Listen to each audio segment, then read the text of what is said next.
பிரியமானவர்களே, இயேசு கிறிஸ்துவின் நாமத்தில் உங்களுக்கு என் அன்பின் வாழ்த்துக்கள். இன்றைக்கும் உங்களுடைய குடும்பத்தோடு சேர்ந்து ஜெபிக்கிறது எனக்கு அதிக சந்தோஷம். நான் உங்களை வரவேற்கிறதல்ல, நீங்கள் தான் என்ன உங்கள் வீட்டுக்குள்ளே வரவேற்று இருக்கிறீங்க. உங்கள் குடும்பத்தில் எல்லோரும் இருக்கிறாங்களான்னு பாருங்கள். குட்டி பிள்ளைகள், சின்ன பிள்ளைகள் எல்லாருமே இருக்கணும். கை குழந்தை இருந்தால் கூட தூங்கிக்கிட்டே இருந்தாலும் தூக்கத்தோடு கொண்டு வந்து முன்னால் வைங்க. நீங்கள் ஜெபிக்கும் போது தேவ பிரசன்ன பிள்ளைகள் மேலே ஒரு ஆசீர்வாதமாக இறங்கும். உங்களுடைய ஜெப குறிப்புகளை ஒரு பேப்பரில் எழுதி வைத்து கொள்ளுங்கள்னு சொல்லியிருக்கிறேன். அதை வச்சுருக்கிறீங்களா? உங்கள் பைபிளுக்குள்ளே வைத்து கொள்ளுங்க.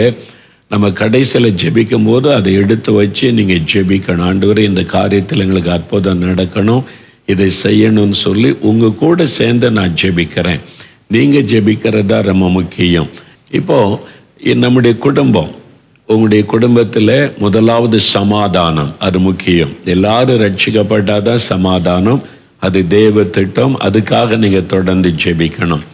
ரெண்டாவது சுகம், ஒரு நோயில்லாத ஒரு வாழ்க்கை. உங்களுடைய குடும்பத்துக்குள்ள ஒரு ஆரோக்கியம் இருக்கணும். குழந்தைகள், பெரியவங்க எல்லாருக்கும் நீங்கள் ஜெபிக்க ஜெபிக்க ஃபேமிலியை ப்ரேயர் பண்ண பண்ண பண்ண உங்களுடைய வீட்டில் அட்மாஸ்பியர் மாறி நல்ல ஒரு ஆரோக்கியம் உண்டாகும், சமாதானம் உண்டாகும். இந்த கணவன் மனைவி உரசல்கள், இந்த மாதிரி சில காரியெல்லாம் நீங்கள் ஜெபிக்க ஜெபிக்க மாறி போயிடும். ஒரு ஆவிக்குரிய சூழ்நிலை மாற்றத்தை உண்டாகும். அது ஜெபத்தினால தான் முடியும். அதனால தான் இந்த குடும்ப ஜெபம் அவசியம். சாத்தான் இந்த குடும்ப ஜெபத்தை தடுக்க ரொம்ப முயற்சி பண்ணுவான். நீங்கள் ஜெபிச்சுட்டா உங்களுடைய குடும்பம் பாதுகாக்கப்பட்டுரும், ஆசீர்வதிக்கப்பட்டுரும்னு அவனுக்கு தெரியும். அதனால தடுக்க முயற்சி பண்ணுவான். விட்டு விடாதங்க. ஒருவேளை கணவர் வரல, ஒரு மகன் வரமாட்டேங்கிறான்னா சண்டை போடாதங்க அவங்ககிட்ட. நீங்கள் யார் வருவீங்களோ ஜெபிக்க ஆரம்பிச்சிருங்க. நீங்கள் ஜெபிக்க ஜெபிக்க கர்த்தரே அவங்கள ஏவி எழுப்பி ஜெபத்தில் பங்கு பெற வைப்பார். இதை வச்சு ஒரு பிரச்சனையை வீட்டுக்குள்ளே உண்டாக்கிறாதங்க. சமாதான குறைவு வந்துடக்கூடாது. அன்பை கூப்பிடுங்க. அதெல்லாம் வர முடியாது அப்படின்னு சொல்லிட்டாக்கி சண்டை போடாதங்க. நீங்கள் யார் வருவீங்களோ நல்லா பாட்டு பாடி ஜெபிங்க. கர்த்தர் அவங்களை கொண்டு வந்துடுவார். அதுக்கு தான் இந்த ஜெபம். சரியா? மூன்றாவது, நம்முடைய குடும்பத்துக்கு தேவையான இன்னொன்று ஒரு ஆசீர்வாதம். சிலர் சொல்லுவாங்க, எங்கள் வீட்டில் ஆசீர்வாதமே இல்லைங்க அப்படின்னு சொல்லுவாங்க. சிலர் கேட்கும்போது கர்த்தருங்களை நல்ல ஆசீர்வாதமாக வச்சிருக்கிறாரு. ஒரு சிலர் தான் இந்த வார்த்தையை சொல்லுவதை நான் கேட்டிருக்கிறேன். கலாத்தியர் 3ஆம் அதிகாரம் 7ஆம் வசனம் 9ஆம் வசனத்தை வாசிக்கும் போது, ஆகையால் விசுவாச மார்க்கத்தார்கள் எவர்களோ அவர்களே ஆபிரகாமின் பிள்ளைகள் என்று அறிவீர்களாக. விசுவாச மார்க்கத்தார்கள் விசுவாசமுடைய ஆபிரகாமுடனே ஆசீர்வதிக்கப்படுகிறார்கள். கலாத்தியர்ல தேவன் நமக்கு ஞாபகப்படுத்துகிற விஷயம், ஆபிரகாமின் ஆசீர்வாதம் என் பிள்ளைகளுக்குரியது. ஆபிரகாமை நான் ஆசீர்வதித்ததை போல என்னை விசுவாசித்து ஏற்றுக்கொள்ளுகிற பிள்ளைகளை ஆசீர்வதிப்பேன் என்பதுதான் அந்த வசனத்தினுடைய சாராம்சம். அப்போ ஆபிரகாமை தேவன் எல்லா காரியத்திலும் ஆசீர்வதித்தார். ஆவிக்குரிய ஆசீர்வாதம், உலக ஆசீர்வாதம், குடும்ப ஆசீர்வாதம், பெயர் புகழ் ஆசீர்வாதம் குறைவில்லாமல். அதே ஆசீர்வாதம் உங்களுக்குரியது, உங்கள் குடும்பத்திற்குரியது, நமக்குரியது. இயேசுவை ஏற்றுக்கொண்டவுடைய பிள்ளைகளாகும் போது அந்த ஆபிரகாமின் ஆசீர்வாதம் முழுமையாய் நமக்கு வருகிறது. இது வாக்கு தத்துவம். ஆனால் நிறைய குடும்பத்தில் இந்த ஆசீர்வாதம் இருப்பது இல்லை. எப்பவும் கடன் பிரச்சனை, எப்பொழுது வியாதி, எப்பொழுது சில தடைகள், ஒரு பூரண ஆசீர்வாதமே இல்லைன்ற நிலைமை. சில சமயம் சில சாபங்கள் நம்முடைய குடும்பத்தில் இந்த ஆசீர்வாதத்தை தடுத்து விடுகிறது. எல்லா குடும்பத்தில் சாபம் இருக்கிறது என்று நினைத்திடக்கூடாது. எல்லா பிரச்சனையுமே சாபத்தினால தான் அப்படின்னு நினைச்சிடக்கூடாது. சில குடும்பத்தில் சில சாபங்கள் தொடர்ந்து வருகிறதுனால பாதிப்பு உண்டாகும். ஆண்டவர் 10 கற்பனைகளை பற்றி சொல்லும்போது சொல்லுகிறார், அதாவது விக்கிரக வணக்கங்கள், இந்த தவறான நம்பிக்கைகள் 3ஆம் 4ஆம் தலைமுறை வரைக்கும் விசாரிக்கப்படும். அது அந்த பாவங்கள், சில பாவங்கள் 4 தலைமுறை வரைக்கும் சாபமாய் தொடரும் என்பதாக சொல்லப்படுகிறது. அதனால சில பாவங்கள் நம்முடைய குடும்பத்தை தலைமுறையாய் பாதிக்கிறதாக இருந்துவிடும். விக்கிரக வணக்கம், மனுஷ வணக்கம், நாம் சமுதாயத்திற்கு செய்யக்கூடிய தீங்குகள், சிலருடைய மனதை பாதிக்கும்படி செய்கிற சில பாவங்கள், விதவைகளை கண்ணீர் வடிக்க வைக்கிற காரியங்கள் நீங்கள் செஞ்சிருக்க மாட்டீங்க. உங்கள் தகப்பனாருக்கு தகப்பனார் அவங்க வழியாக கூட அந்த இந்த சாபத்தினுடைய விளைவு 4 தலைமுறை வரைக்கும் வந்துவிடும். அதனால அதிலிருந்து நம்ம விடுதலை பெற்றுக்கொள்ளணும். உபாகமம் 23ஆம் அதிகாரம் 5ஆம் வசனம் நீங்க வாசித்தால், தேவன் உங்கள் மேல் அன்பு கூர்ந்து உங்களுடைய சாபத்தை ஆசீர்வாதமாய் மாற்றினார். உபாகமம் 23:5. தேவன் உங்க மேல் அன்பு கூர்ந்து சாபத்தை ஆசீர்வாதமாய் மாற்றினார். இன்னைக்கு ஒருவேளை உங்க குடும்பத்தில் அந்த சாபம் இருக்கலாம், கர்த்தர் அதை ஆசீர்வாதமாய் மாற்றி விடுவார். அது சில வியாதிகள் பரம்பரையா தொடர்ந்து வரும் பாருங்க. சில வியாதிகள், சில குடும்பத்தில் 40 வயசுக்கு மேலே ஆண்கள் உயிரோடு இருக்க மாட்டாங்க. அந்த மரணங்கள், அப்புறம் என்னைக்குமே கடன் பிரச்சனை, எப்போவுமே பண பிரச்சனை, இதெல்லாம் ஒரு சாபத்தினுடைய விளைவாக இருக்கலாம். எங்கள் வீட்டில் எங்கள் அம்மா சொல்லுவாங்க, எங்களுக்கு ஆண்டுடைய கிருபையில் எங்கள் 4 மாடியில் நல்ல நிலங்கள், தோட்டங்கள், வருமானங்கள். நான் சின்ன பையனாக இருக்கும் போதெல்லாம் ஞாபகம் இருக்கிறது, நிறைய 3-4 வேலைக்காரிகள் இருப்பாங்க, நிறைய வசதி இருக்கிற மாதிரி ஊரில் சொல்லுவாங்க. ஆனால் எங்கள் அம்மா சொல்லுவாங்க, எவ்வளோ பணம் வந்தாலும் அடுத்த நாள் 10 ரூபாய்க்கு பக்கத்து வீட்டு போய் கடன் வாங்குகிற நிலைமை, ஆசீர்வாதமே இல்லை, ஒரு சாபம். ஆனால் ஆண்டவருக்குள்ள வந்த பிறகுதான் அந்த சாபம் மாறி ஆசீர்வாதமாய் கர்த்தர் மாற்றி கொடுத்தார். அப்போ இயேசுக்குள்ள வரும்போது அந்த சாபம் ஆசீர்வாதமாய் மாறுகிறது. சில கிறிஸ்தவனாக இருப்பாங்க, விசுவாசிப்பாங்க, ஜெபிப்பாங்க, அந்த சாபம் தொடர்ந்து வருகிறதா இருக்கும். அந்த சாப கட்டுகள் அறுக்கப்பட நம்ம கருத்தாக ஜெபிக்க வேண்டும். நம்ம ஜெபம் பண்ணி அந்த கட்டுகள் அறுக்கப்படும் போது தான் சாபம் ஆசீர்வாதமாய் மாறும். நிறைய பேர் நான் தான் ரட்சிக்கப்பட்டல, அப்போ தான் சாபம் மாறிடல அப்படின்னு நினைக்கிறாங்க. ரட்சிக்கப்பட்டவங்களுக்கு இப்போ வியாதி வரக்கூடாது இல்லை, இயேசு சிலுவையில் வியாதியை சுமந்துட்டார். அப்போ என்ன செய்யணும், நம்ம அதை அறிக்கையிட்டு ஜெபம் பண்ணி அந்த சுகத்தை பெற்றுக்கொள்ளணும். அதே மாதிரி நம்ம அறிக்கையிட்டு ஜெபம் பண்ணி சாபத்திலிருந்து விடுதலையை பெற்றுக்கொள்ள வேண்டும். அப்படி இல்லாமல் அந்த சாபம் தொடர்ந்து கொண்டே தான் இருக்கும். கலாத்தியர் 3:13 சொல்லப்பட்டிருக்கிறது, இயேசு சிலுவையிலே நமக்காய் சாபமானார். அதை விசுவாசித்து, ஆண்டவரே என் குடும்பத்தில் தொடர்ந்து வரக்கூடிய சாபம் அது முன்னோரால் உண்டான பாவத்தினால் உண்டான சாபமாக இருக்கலாம், அல்லது ஒரு மனுஷ வணக்கம் விக்கிரக வணக்கத்தினால் உண்டான சாபமாக இருக்கலாம், நாங்கள் சமுதாயத்தில் மற்றவர்களுக்கு தீங்கு செய்ததனால் உண்டான சாபமாக இருக்கலாம். அந்த சாபக்கட்டு மாறணும், உம்முடைய இரத்தத்தினால் அந்த சாபக்கிரியை அழிக்கப்படணும்னு நம்ம ஜெபிக்க வேண்டும். சிலர் மற்றவங்களை ஏமாற்றி இருப்பாங்க, சொத்துக்களை எடுத்திருப்பாங்க, பணத்தை ஏமாற்றி இருப்பாங்க, நம்பிக்கை துரோகம் பண்ணியிருப்பாங்க. அந்த மனிதருடைய சாபம் அந்த குடும்பத்தில் வந்துவிடும். அது 4 தலைமுறைக்கும் பாதிப்பை உண்டாக்கும். நீங்கள் பக்தியாக இருக்கீங்க, நல்லவங்களா இருக்கீங்க, உடைய தகப்பனாருக்கு தகப்பனார், அது மூலமாக 4 தலைமுறைக்கும் பாதிப்பு வரும். அதை அறிக்கையிட்டு நம்ம ஜெபிச்சுட்டா போதும், விடுதலை வந்துடும். ஒருவேளை உங்களால் ஏமாற்றப்பட்ட யாராவது இருந்தால் அதை சரி செய்து கொள்ளணும். ஏமாற்றி சொத்துக்களை எடுத்திருந்தால், பணத்தை ஏமாற்றி இருந்தால், வஞ்சித்திருந்தால் திருப்பி கொடுத்துடணும். இல்லாட்டா அந்த சாபம் உடைய சந்ததியை பாதித்து விடும். இப்படி பாதிக்கப்பட்ட நிறைய கிறிஸ்தவ குடும்பங்கள் கூட எனக்கு தெரியும். ஆனால் நம்ம விசுவாசித்து ஒப்பு கொடுத்து கருத்தாக ஜெபிக்கும் போது சாப கட்டுகள் மாறி அது ஆசீர்வாதமாய் மாறும். ஒரு சமயம் ஒரு குடும்பத்தார், நல்ல கிறிஸ்தவ குடும்பத்தார், பக்தி உள்ளவங்க, ஜெபிக்கிறவங்க, ஆலயத்துக்கு போகிறவங்க, காணிக்கை கொடுக்கிறவங்க, திடீரென்று அவங்களுடைய பிஸ்னஸில் அப்படியே இழப்பு வர ஆரம்பித்தது, நஷ்டம் வர ஆரம்பித்தது, வாகனங்களுக்கு விபத்துகள், லட்சக்கணக்கான நஷ்டங்கள், அப்போ கொஞ்சமாக கடன் வர ஆரம்பித்தது, வீட்டுக்குள்ளே வியாதி பெருக ஆரம்பித்தது. அந்த சகோதரி பல நோயினால் தாக்கப்பட்டாங்க, தினந்தோறும் ஆஸ்பத்திரி. அதனால் சமாதானத்தை இழந்துட்டாங்க. ஏன் இந்த மாதிரி இழப்புகள், தடைகள், வீண் செலவுகள், நோய்கள் என்று அவங்க கலங்க ஆரம்பித்தாங்க.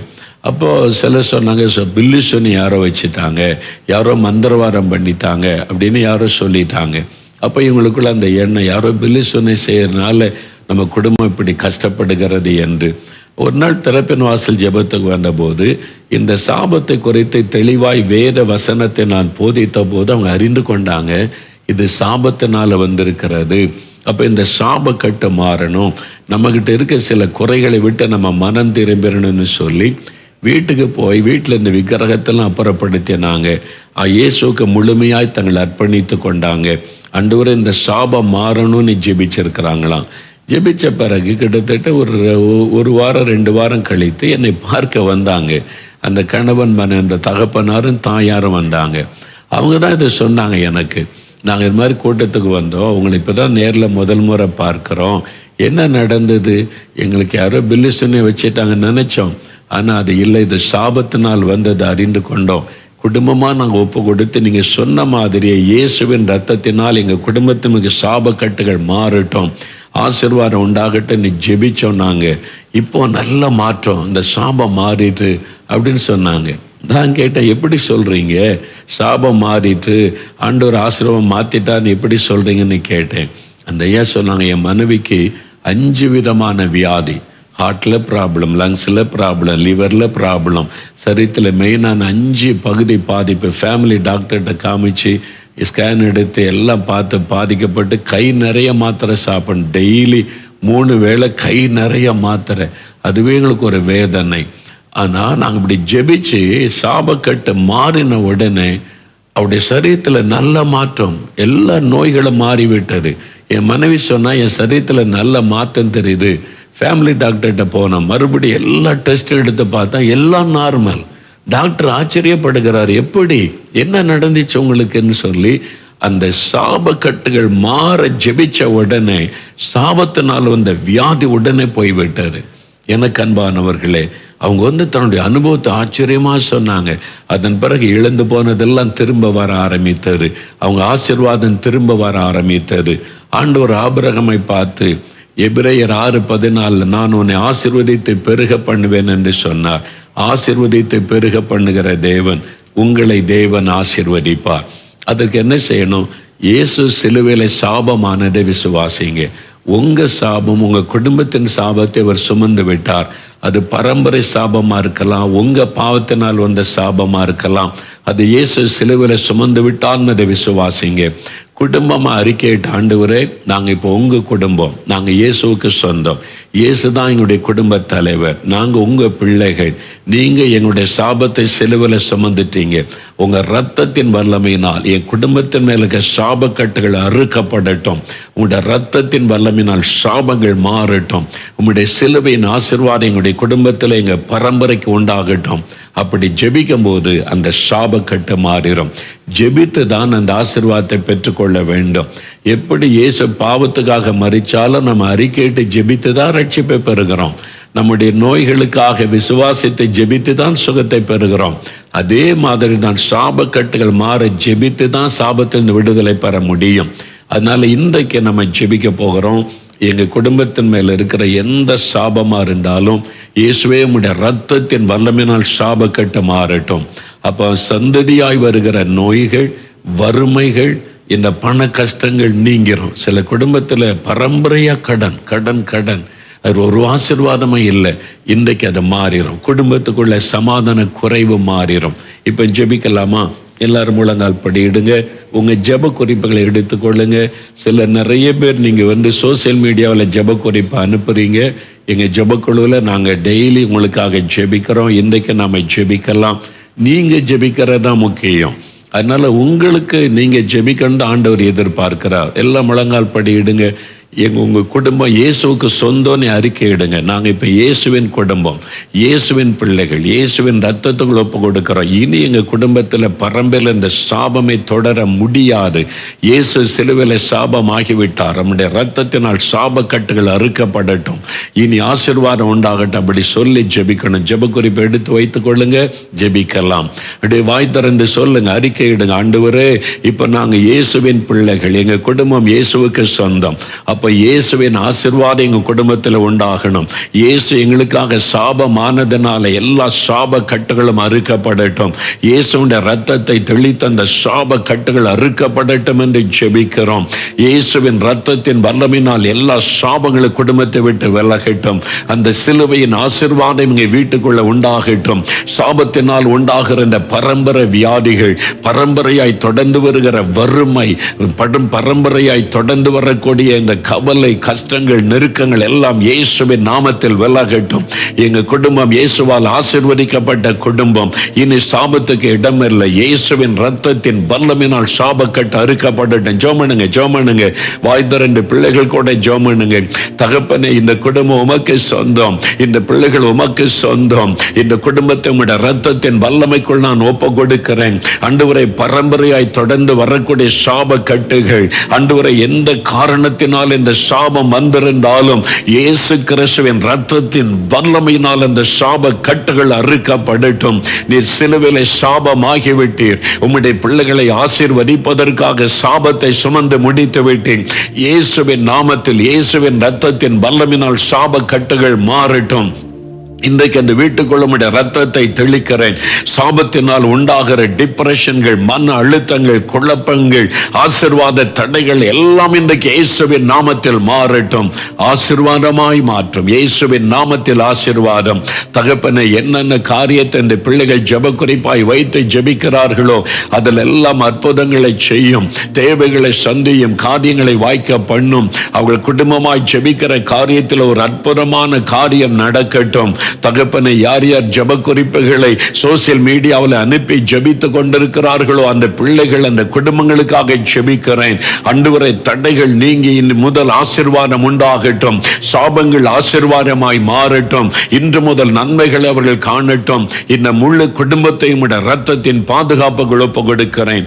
நீர் ஆசீர்வதித்த அன்பிற்காக ஸ்தோத்திரம். இயேசு கிறிஸ்துவின் நாமத்தில் சகல சாபங்களும் ஆசீர்வாதமாய் மாறிவிட்டதற்காய் ஸ்தோத்திரம். இன்று முதல் நன்மையும் ஆசீர்வாதம் உண்டாகிறதற்காய் ஸ்தோத்திரம். இயேசு கிறிஸ்துவின் நாமத்தில் ஜெபிக்கிறோம் பிதாவே. ஆமேன், ஆமேன். என் ஆத்துமாவே கர்த்தரை ஸ்தோத்திரி. என் முழு உள்ளமே அவருடைய பரிசுத்தமுள்ள நாமத்தை ஸ்தோத்திரி. என் ஆத்துமாவே கர்த்தரை ஸ்தோத்திரி. அவர் செய்த சகல உபகாரங்களை மறவாதே. ஆமேன், ஆமேன். ஆண்டவர் ஆசீர்வதிச்சிட்டார். கலாத்தியர் 3:13 அந்த வசனத்தை சொல்லி உங்களுடைய குடும்பத்தில் ஸ்தோத்தரித்து ஜெபிங்க. சாபம் ஆசீர்வாதமாய் மாறிவிட்டது. உபாகமம் 23:5 அதை கன்ஃபஸ் பண்ணி ஜெபிங்க. நிறைய மாற்றங்கள் உங்கள் வீட்டுக்குள்ளே, உங்களுடைய தொழிலில், உங்களுடைய வேலையில் நீங்கள் பார்ப்பீங்க. உங்களுடைய ஆசீர்வாதத்தை சுதந்திரித்து கொள்ளுங்க. God bless you. ஆமென்.